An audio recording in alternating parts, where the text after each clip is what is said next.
soyez les bienvenus à la Villeneuve. Ces bâtiments ici anciens, la manufacture les intègre en 1950. L'entreprise a été créée en 1945 par Jean-Georges Koenig. Jean-Georges avait fait son apprentissage chez un célèbre facteur d'orgue strasbourgeois, Rottinger, le facteur de l'époque. Sorti de l'apprentissage, Jean-Georges Koenig s'installe en face, dans la vieille ville, dans les anciens ateliers de von Drassek, un facteur de Sarre-Union, qui est décédé en 1945, et Jean-Georges Koenig rachète ce fonds de commerce pour s'installer ici. En 1950, on intègre ces locaux qui n'avaient absolument rien à voir avec ce qu'on connaît aujourd'hui. Il faut savoir que les locaux-là ont été casernes sous Napoléon, fabrique de chapeaux, puis herboristerie, et ensuite manufacture d'orgue et une partie de logements à côté. Les choses ont évidemment depuis 1950 bien évolué, vous le verrez à l'intérieur. Il y a des parties très anciennes, des parties beaucoup plus récentes. Jean-Georges Koenig s'installe ici avec quelques compagnons au départ. On fabrique des petits instruments. On est dans l'après-guerre, donc problème d'approvisionnement en matériaux. On a envie d'innover, on va construire des orgues électriques, parfois sans buffet, avec simplement des tuyaux, comme on peut le voir assez régulièrement, notamment en Moselle, mais aussi parfois en Alsace. Cette tradition, cette manière de faire va durer de 1945-50 jusque dans les années 65. À partir de là, grand changement, il y a un organiste parisien, Michel Chapuis, grand organiste, qui devient professeur au Conservatoire de Strasbourg. Et là, nous avons la chance de participer avec lui à la redécouverte de l'orgue ancien. L'orgue tel qu'il était construit au XVIIIe siècle notamment, et ensuite qui s'est perdu au fil des siècles. 1967, la reconstruction de l'orgue de l'église catholique de Sarre-Union, ça avait vraiment été le départ de cette envie de faire de l'ancien et de faire de l'authentique. Il faut savoir que l'orgue, c'est un instrument qui a traversé les siècles, qui a été construit, en tout cas imaginé par un grec 3 siècles avant Jésus-Christ. Donc, il y a beaucoup de chemin avant d'arriver jusqu'à l'orgue qu'on connaît. Donc 1967, redécouvert de cette manière de faire à l'ancienne. Et c'est vraiment sur cette base que les 3-4 décennies suivantes vont être axées. Donc l'atelier, ici, l'équipe s'étoffe peu à peu. Le fils de Jean-Georges Koenig, Yves, prend la suite de son père en 1983. Et on va construire à ce moment-là de grands instruments. Vous l'avez sûrement vu sur le résumé que proposait l'Office du tourisme, des orgues dans toute l'Europe, mais aussi beaucoup plus loin, au Japon, en Chine. Et c'est à la suite de cette grande période que l'équipe actuelle va essayer de s'inspirer au mieux, construire des instruments parfois un peu plus modestes, mais toujours dans cette idée de tradition. Et vous le verrez, la tradition, il y en a beaucoup, vraiment au quotidien. Je vous propose de faire le tour de l'atelier et on va commencer par le début, le stock de bois. C'est vraiment là que tout commence. C'est parti.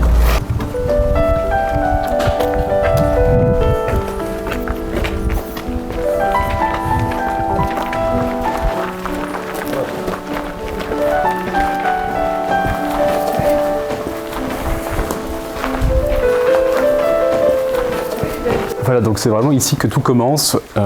Vous avez autour de vous quelques mètres cubes de sapins et de chênes principalement, qui sont stockés là, séchés le plus naturellement possible. On laisse le temps au bois de sécher pour éviter les mauvaises surprises, le séchoir ayant l'avantage de faire sécher le bois rapidement, mais ensuite peuvent apparaître des fentes au cours de la fabrication, ou pire, lorsque l'orgue est monté dans son endroit de destination. Donc séchage naturel, c'est pour ça que vous avez certaines grumes qui sont sur épingle. En principe, il faut compter 1 an par centimètre d'épaisseur. Donc certaines planches ne nécessitent qu'1 ou 2 ans de séchage. Et pour certaines grosses planches, il faudra attendre beaucoup plus longtemps, 5, 6, 10 ans parfois, pour réussir à sécher le bois jusqu'au cœur. Donc je vous disais principalement sapin et chêne. C'est comme ça que l'orgue est construit en Alsace depuis très longtemps. L'Alsace est vraiment une synthèse entre ce qui se fait en France et ce qui se fait en Allemagne. En France, on a des chênes en forêt, donc on va construire les buffets en chêne. Vous aurez donc un buffet en chêne, avec éventuellement un léger vernis, mais on verra la teinte du bois. En Allemagne, notamment Allemagne du Sud, Allemagne centrale, après dans tout le pays alpin, on aura des sapins en forêt. Donc on va construire les buffets en sapin. Et puisque le sapin, c'est moins noble, on va le peindre. Et c'est comme ça qu'en Allemagne du Sud, par exemple, vous avez de superbes instruments blancs, dorés, mais c'est du sapin en dessous. Voilà. En Alsace, on fait cette synthèse-là. On fait le buffet en chêne, tout ce qui se voit depuis en bas, et toutes les parties arrière, on va les faire en sapin. Question de coût, bien sûr, mais après, voilà, aussi une question de résonance des bois, des matériaux. Ça, on pourra en reparler un petit peu plus tard. Sapin chêne, on aura quelques essences complémentaires, par exemple du hêtre, du charme, ce genre de bois dur dans lesquels on va faire des petites pièces de mécanique. On aura des fruitiers, on aura de l'ébène évidemment pour les claviers. Les fruitiers serviront par exemple à tout ce qui est petites pièces tournées, les tirants de registre, le plaquage de certains claviers, parfois même des tuyaux qui seront faits en fruitier. Ces bois serviront en restauration, mais aussi parfois en neuf. Vous le verrez tout à l'heure, quelques pièces dans les orgues neufs où on peut se permettre voilà, d'utiliser le fruitier. L'avantage, c'est bien sûr d'avoir une couleur qui est beaucoup plus sympathique que simplement du chêne ou du sapin. Voilà, on va chercher un petit peu dans le détail. C'est peut-être juste le moment d'expliquer ce qu'est un orgue. Donc un orgue, déjà, c'est un instrument à vent. C'est les différents tuyaux qui composent l'orgue qui vont faire le son. C'est un instrument à clavier semblable au clavier de piano, un peu plus court, avec un petit peu moins de notes, et il peut y en avoir plusieurs. C'est souvent le cas, 2, 3, 4 claviers, ainsi qu'un pédalier. Un pédalier, c'est ni plus ni moins qu'un grand clavier de piano qui se joue avec les pieds. L'intérêt d'avoir différents claviers, c'est d'avoir en fait différents plans sonores, c'est-à-dire que les différentes formes de tuyaux que vous allez voir tout à l'heure vont faire différentes sortes de sons. Il y aura des sons plus piquants, il y aura des sons plus doux, des choses plus fortes, des choses plus légères, etc. Et l'organiste dispose à côté de ses claviers des tirants de jeu qui vont lui permettre de sélectionner ces différentes sonorités. Et donc quand il va jouer une pièce, il va se dire que tiens, il va commencer sur le premier clavier avec une sonorité assez forte, il va faire un mélange de quelque chose d'un peu sonore, un peu présent. Et puis au milieu de sa pièce, il y aura un passage un petit peu plus doux, il va passer sur le deuxième clavier où il aura mis des sonorités beaucoup plus douces, etc. Donc l'intérêt d'avoir plusieurs claviers, d'avoir plusieurs plans sonores, c'est de pouvoir, dans une même pièce, passer d'une sonorité à une autre, de choses douces à des choses plus fortes, voilà, pour adapter en fait le jeu, et y compris d'ailleurs dans la liturgie, où on va avoir parfois l'accompagnement de la chorale sur quelque chose d'un peu plus léger, des morceaux solos un petit peu plus forts, etc. Donc voilà, plusieurs claviers, différentes sonorités qu'on appelle des jeux ou des registres, et tout ça donc commandé par l'organiste. Et on va voir, enfin tout le principe de l'orgue, c'est de réussir à faire uniquement par des systèmes mécaniques, des systèmes de tringlerie de bois, etc., d'aller envoyer de l'air dans le bon tuyau en fonction de là ou des notes que l'organiste appuie et des différentes sonorités qu'il aura choisies. Et c'est tout ça l'art du facteur d'orgue finalement, en plus d'essayer de faire quelque chose de visuellement joli, esthétique. Vous allez effectivement, comme l'a dit Stéphane à l'instant, découvrir tout ce que nous faisons au quotidien. Donc une équipe de 10 personnes maintenant, 2 apprentis qui viennent d'intégrer l'équipe. Vous allez voir tout ça, nous allons vous montrer, alors non pas notre équipe à l'œuvre, c'est quand même dimanche et ils en font bien assez dans la semaine, mais par contre, voilà, tous les 3, on va pouvoir vous montrer un petit peu les différentes manières de faire. Et si ma foi ça vous intéresse de creuser, ben, on fera une visite. Voilà. Allons-y, on te suit jusqu'à la salle des machines ?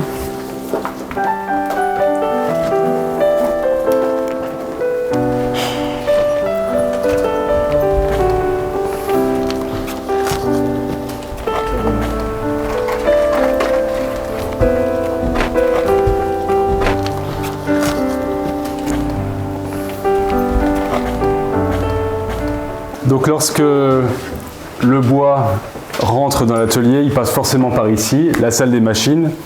Le facteur d'orgue est équipé comme un menuisier. On trouve exactement les mêmes machines. D'abord les scies, ensuite tout ce qui servira à raboter, à mettre en largeur et en épaisseur le bois. Et ensuite les machines de finition ou d'usinage. Derrière vous, vous aurez ce qui sert à faire les assemblages, les tenons mortaises. Derrière moi, la toupie, vous avez quelques exemples là-haut, qui servira à tout ce qui est mouluration. Voilà, les ponceuses. Vraiment, on est équipé comme un menuisier. On pourrait très bien faire de l'escalier, de la cuisine. Mais on a choisi la facture d'orgue. On va travailler le chêne et le sapin principalement, quelques autres essences complémentaires.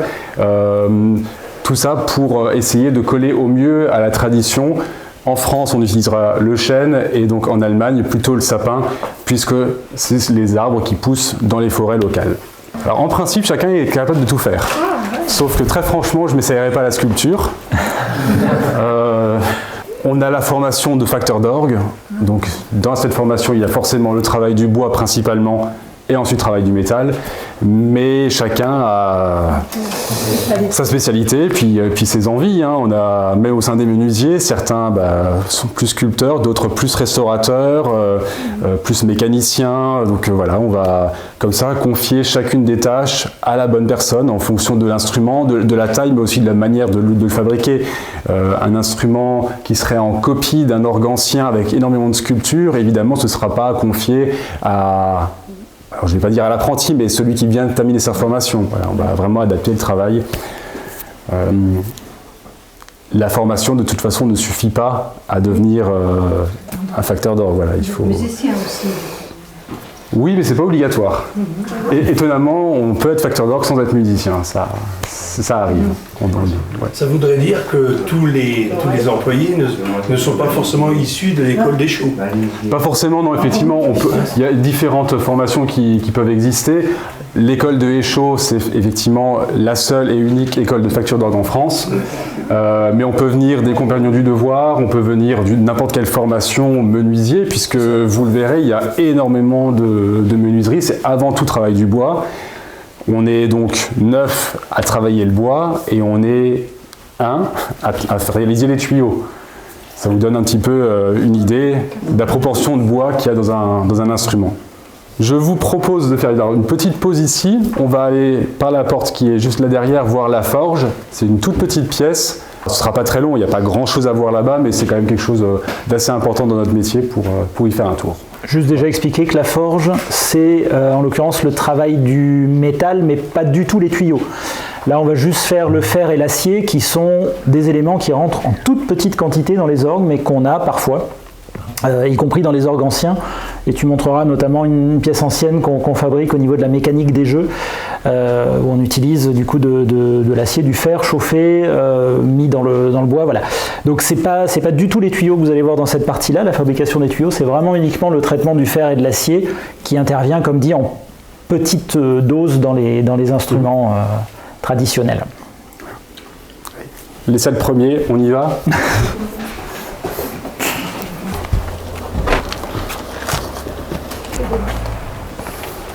Dans la forge, on va travailler du métal dur, de l'acier, du fer. Les charpentes dans les orgues neufs sont maintenant construites en métal pour plus de stabilité.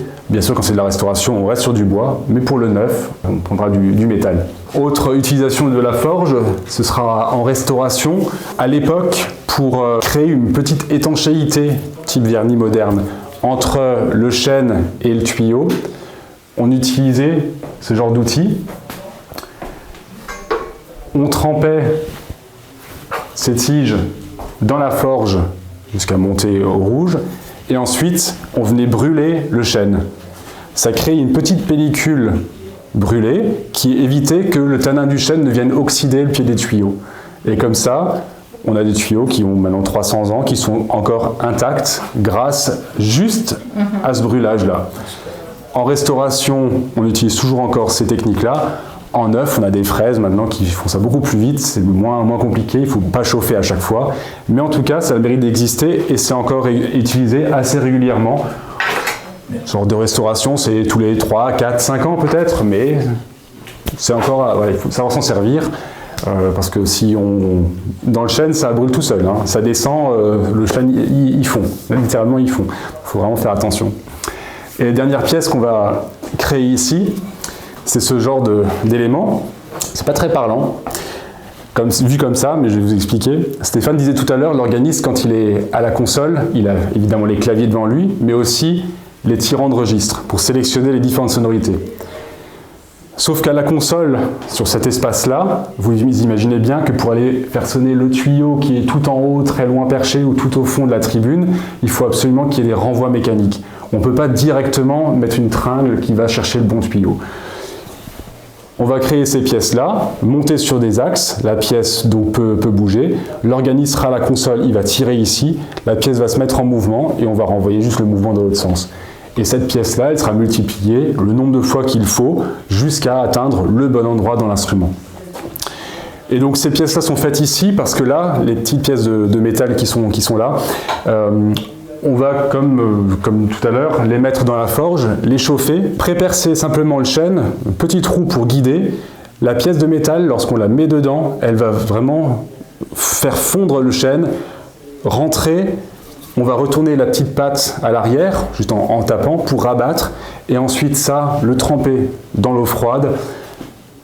Littéralement, ça va être comme soudé. On a des pièces comme ça qui ont 300 ans, qui sont encore telles que le facteur les avait construites à l'époque. Ça ne bouge absolument pas, et ça remplace toutes les colles, tous les boulons, tous les tiges filetées qu'on peut trouver. Sur les orgues nouveaux, vous ne faites plus le truc? Non. Et pourtant, les tuyaux s'oxydent ou s'oxydent? Non, parce qu'on va brûler, mais différemment, simplement avec des fraises modernes sur la perceuse. Voilà. C'est la fraise qui brûle. Ce qui brûle, voilà. Okay. Ouais, simplement. Ouais. Ouais. Plus rapide et puis pas obligé de rechauffer à chaque fois. Voilà. Voilà. C'est comme si on perçait avec un clou, quoi. Oui. Voilà. C'est ça. Ouais. Mais marche combien de temps la forge par semaine alors? Pas toutes les semaines. La forge, non, ça va être parfois pendant une semaine, 15 jours, mais tous les 5 ans peut-être. C'est vraiment lorsqu'on a une restauration avec ces techniques-là. Donc tout ce qui est orgue 17e, 18e, début 19e siècle, on aura ces techniques-là. Et puis après, petit à petit, les matériaux, les outils qu'on connaît aujourd'hui étaient déjà utilisés à l'époque, donc on va servir des mêmes outils. Donc c'est un polyvalent qui viendra travailler ici. Oui, c'est ça, exactement. On est, comme dit, tous capables de travailler ces pièces-là. Ce genre d'éléments-là, on l'a tous fait une fois au moins, pour qu'il y ait le maximum de personnes qui l'aient vu en fait. Parce que effectivement, en ne l'utilisant plus au quotidien, c'est un risque que ça se perde. Plus on le voit, plus les jeunes vont le voir, plus ils l'auront en tête et pourront restituer après. Voilà. Mais ce système-là, c'est encore fait aujourd'hui? Ah ça par contre, ça c'est fait chaque orgue, chaque instrument. Sauf vraiment quand c'est des petits instruments, comme vous le verrez tout à l'heure, là on est sur uniquement du métal, on prendra du tube rond sur lesquels on viendra souder ces pièces-là. Mais par contre dans les instruments beaucoup plus importants, comme on peut encore en faire, on utilisera encore cette technique-là.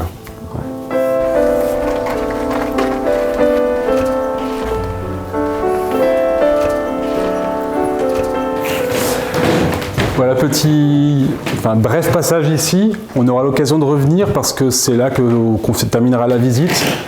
Salle des établis ici, où donc toute l'équipe travaille au quotidien. Et ensuite, vous aurez juste à côté la salle de montage avec les 10 mètres de haut pour accueillir les plus grands instruments qu'on peut construire. La pièce a été construite pour l'orgue de Osaka qui arrivait au niveau du plafond, donc ça peut arriver qu'un orgue soit si grand. Une fois que les pièces sont sorties de la salle des machines, on va aller finir ici à l'établi. On va aussi travailler sur toutes les pièces anciennes qu'on peut être amené à restaurer. Derrière vous, vous avez des touches d'un clavier. Juste là, le bloc du clavier qui va recevoir ces touches. Et ensuite, ce clavier restauré sera installé dans la fenêtre de console qui est encore derrière. Ces 3 éléments sont de l'orgue de Rigvir, un orgue qui date de 1852, qui a été construit par le facteur Stier de Seltz. L'orgue a été installé, inauguré en 1853 à Rigvir, mais toute la fabrication s'est étalée sur 1852 et vraiment début de 1853. Les tuyaux, on a la signature du facteur d'orgue sur le premier tuyau de l'orgue où c'est bien marqué 1852. C'est pour ça que c'est cette date qui est retenue. Mais vraiment à un an près, personne ne nous en voudra. Voilà, donc ces pièces restaurées arrivent ici plus ou moins en bon état. Parfois, c'est tout à fait jouable, comme c'était le cas à Rigvir. L'instrument était parfaitement fonctionnel, sauf que au bout de 40 ans de bons et loyaux services, on avait quelques usures qui pouvaient apparaître. Sur les claviers, les ivoires commençaient à être creusés au point de voir le bois apparaître en dessous. Le bloc des claviers, à force que l'organiste s'appuie, prenne appui sur les bras, on avait tendance à voir apparaître le bois. Toute la partie noire et vernie était partie. Et sur la fenêtre de console, ça vous pourrez voir quelques vestiges des organistes qui ont eu la bonne idée de prendre un stylo bille et puis de marquer sur les étiquettes qui datent encore de 1852, qu'on est très fiers de conserver, mais par contre, ces étiquettes seront couvertes de petits graffitis. Il faut toujours faire un choix entre restauration, remplacement à neuf. On est toujours sur un entre-deux. Le principe de base en restauration, c'est que tout ce qui est encore utilisable doit être conservé. Tant pis pour le beau, on conserve tout ce qui est jouable, tout ce qui est utilisable. C'est pour ça que les étiquettes, donc les étiquettes, c'est les petites étiquettes qui sont de part et d'autre là. Chacune porte le nom du registre. Montre 8, bourdon de 8, chaque sonorité est bien renseignée sur cette petite étiquette. Et parfois les organistes, c'est pas assez clair, et ils rajoutent au crayon ou au stylo. Ne pas utiliser ça, c'est trop fort. Utilisez plutôt ça. Voilà. À côté, en salle de montage, vous verrez deux choses tout à l'heure. L'orgue neuf qui est à destination de l'église des Dominicains de Strasbourg, un orgue de 17 registres, 2 claviers pédaliers qui est en cours de fabrication. Et à côté, une soufflerie cunéiforme. Pour l'orgue de Rigvir, vous savez que l'orgue est un instrument à vent, il y a un moteur électrique qui fournit l'air, et ensuite il faut une réserve d'air. Le ventilateur ne suffit pas à alimenter l'instrument en permanence. Il faut cette réserve d'air qui va donner une pression constante à l'instrument pour faire parler les tuyaux, toujours de manière constante, avec la même pression. Et donc ces 3 soufflets avaient disparu. Ils avaient été remplacés au cours de l'histoire de l'orgue par un autre soufflet qui n'était pas forcément optimum, et donc on a reconstruit ces 3 soufflets tels que c'était à l'origine, comme c'était en 1852, et on a la chance d'avoir un seul orgue en Alsace qui a conservé sa soufflerie d'origine, c'est Langensulzbach, donc au nord du Bas-Rhin. Les soufflets sont encore là, tels que Stier les avait construits à l'époque. Donc il suffit d'aller sur place, de prendre un mètre, de prendre toutes les cotes nécessaires, et ensuite de reproduire ici. Voilà. Ça, c'est pour le programme de tout à l'heure. On va passer dans la partie tuyauterie, fonderie d'abord pour la réalisation la pièce où on coule le métal et la pièce où on va mettre en forme le métal. Et ensuite la partie tuyauterie, où il y a de la restauration de tuyaux, la partie harmonisation, parce que bien sûr un tuyau, lorsqu'il est construit, il faut encore régler le son. Tout ça, on va le voir. Et comme dit, après, on reviendra ici et vous pourrez vraiment terminer la visite dans tout cet espace et voir tout ce qui est à côté, tout ce qui est ici, les quelques pièces qu'on a pu sortir. Voilà. L'ivoire, en fait, on va l'acheter pour la restauration, mais vraiment par petites touches. Donc sur ces 3 claviers-là, donc il y a quand même 3 x 54 touches, seuls 3 morceaux d'ivoire ont été remplacés. Tout le reste est encore conservé parce que le clavier principal, le milieu du clavier, Do, Ré et Mi, sont toujours usés. Parce que l'organiste va commencer sur le clavier principal, en plein milieu, Do, Ré, Mi, c'est usé. Voilà. Les autres, notamment le clavier du récit qui est juste derrière, là on voit encore que l'ivoire est en super bêta, parce que c'est le 3e clavier le moins utilisé par l'organiste, et on voit que l'usure est quasi moindre. On va vraiment quelques traces de temps à autre, mais sinon l'ivoire est encore intact. Et pour les orgues neufs, donc plus d'ivoire, en fait... La mode du clavier blanc pour les touches naturelles, Do, Ré, Mi, Fa, Sol, La, Si, Do, et noir pour Do dièse, Ré dièse, Fa dièse, etc., c'est venu du piano. Lorsque le piano s'est démocratisé, eh ben, le code couleur a été retranscrit sur les instruments du 19e siècle et 20e siècle. C'est pour ça que sur les orgues 19e, 20e, vous avez cette couleur blanche en bas et les noirs en haut. L'orgue, a priori, c'est l'inverse. C'est le clavier noir, Do, Ré, Mi, Fa, Sol, La, Si, Do en noir, et Do dièse, Ré dièse, Fa dièse, donc les dièses et les bémols en blanc. Vous le verrez d'ailleurs sur l'orgue à côté. C'est comme ça sur tous nos orgues neufs. et c'est plus de l'ivoire, c'est de l'os. Voilà. De l'os. Moi, j'ai une question aussi. Ouais. Dans le village, vous parliez de réserve d'air. Il y avait, l'orgue, c'était un pneumatique. Il était avec des pots de chèvre. Ouais. Et en 1976, quand il y a eu la première année très sèche, il y avait un mariage. L'organiste devait monter des seaux d'eau à la tribune. Tout à fait. Essayer de pouvoir jouer un tout petit peu. Exactement. Exactement. L'orgue, c'est quelque chose de vivant. Hein. Autant le bois que les pots, tout ça, ça travaille forcément. Ça craint le chaud sur la durée, ça craint aussi un peu moins le froid, mais surtout la sécheresse. Le coup des seaux d'eau, là, c'est récurrent. On conseille à tout le monde de mouiller au maximum, aux responsables de paroisse de laver le sol à grande eau pour que l'église profite de l'eau qu'on ramène et que les seaux qu'on met dans l'orgue, ça profite au moins à l'orgue. Mais vous imaginez bien qu'au bout de 3 mois de sécheresse, on peut mettre ce qu'on veut, autant de seaux qu'on veut. Ça peut être vraiment dramatique, hein, et certains instruments anciens n'ont pas supporté l'été dernier. Cette année, ça va. Mais l'été dernier, on a 2 instruments, 2 exemples. Vézelise, 1775, ou des pièces, les pièces principales qui amènent l'air, vraiment, on est au pied du tuyau, on est à quelques centimètres du tuyau, des grandes fentes qui sont apparues. Donc l'instrument a été injouable tout l'été. Ça s'est un peu résorbé en hiver, mais jamais complètement. Et l'autre exemple, c'est Marmoutier. La date, je ne voudrais pas vous la donner, surtout en présence de la caméra. Je crois que c'est 1709, il me semble. Et pareil, on a eu les mêmes soucis, hein, de sécheresse. Et c'est toujours encore des pots de chèvre? C'est toujours encore les mêmes matériaux qu'à l'époque. Ouais. Chèvre, de la vache, en fonction de la souplesse qu'on veut obtenir. Pour tout ce qui est soufflerie, le mouvement étant tellement lent, ça peut être de la peau qui est vraiment épaisse et qui tiendra dans le temps. Pour des joints au niveau de la mécanique, on sera sur des peaux très fines, du chevreau par exemple, pour qu'on ait vraiment juste l'étanchéité nécessaire, mais qu'on garde entièrement la souplesse. Voilà, ça n'a pas changé. C'est parti, on y va.